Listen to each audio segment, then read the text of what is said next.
Hey guys, this is Agent Error with CrazyCajunGaming, and today I'd like to apologize for the lack of videos that I have been putting up because I've just been busy with the release of Battlefield 4 a few days ago.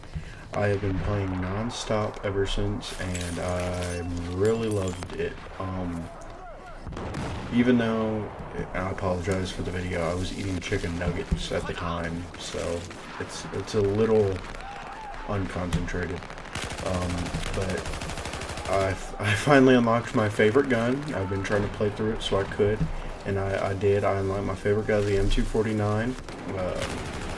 New gun, or new game, old gun. It resembles Battlefield 4, resembles more of a Medal of Honor Warfighter in the gun mechanics, I guess. In Battlefield M249, it seemed like it wanted to float and it was free. And now on Battlefield 4, it seems more rigid and not as loose. I don't know how to describe it unless you play the game. I really like that they haven't messed with it too much. The controls, they have changed the controls up quite a bit, which I'm not too fond of, or I wasn't too fond of. I'm getting used to them now, but I didn't really get the need to change them up so much. Now there is a setting you can put it on veteran, but they're still not the exact same. It's supposed to be double XP weekend right now. I'm not getting any double XP. A lot of the attachments for the guns you have to unlock through battle packs. Battle packs are, I don't know, incentives or rewards for ranking up. So you gotta rank up a bunch, and then you'll get a battle pack every 5 levels or so, and it'll have maybe an attachment, but the bad thing about that is you might get an attachment for a gun you don't have, or you don't even use, which I think stinks. I think they should have made it to where you get the attachments by using the gun.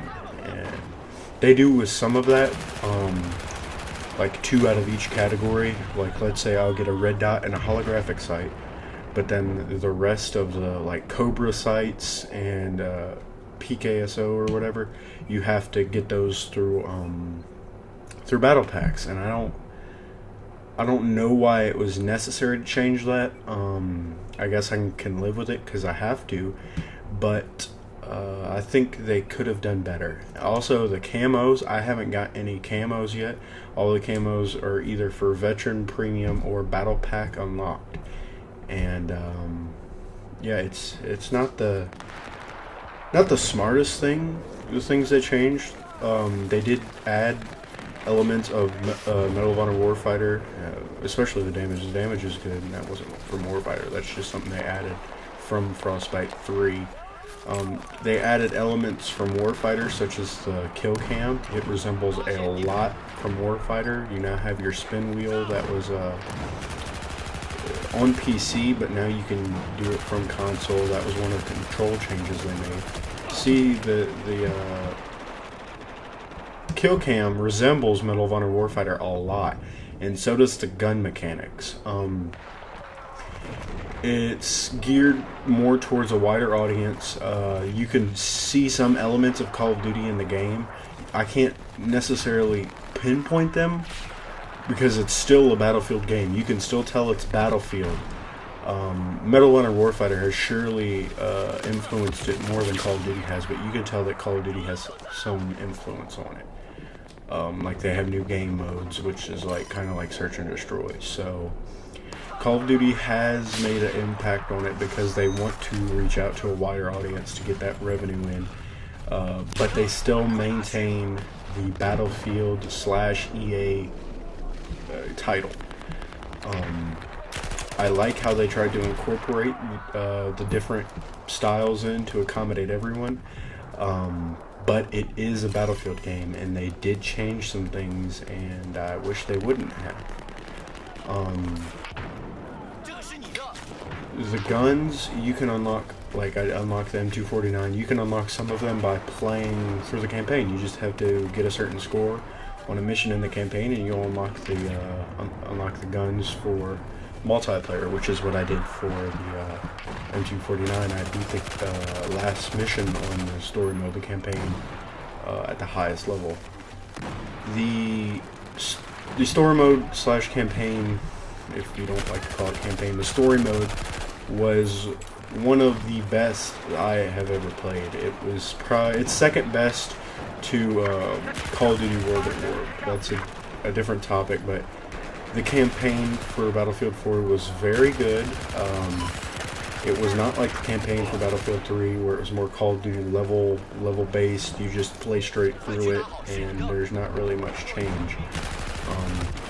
One of my favorite missions was you get to a town, and it's held by the Russians, and you get to fight through the town, and it's kind of an open level.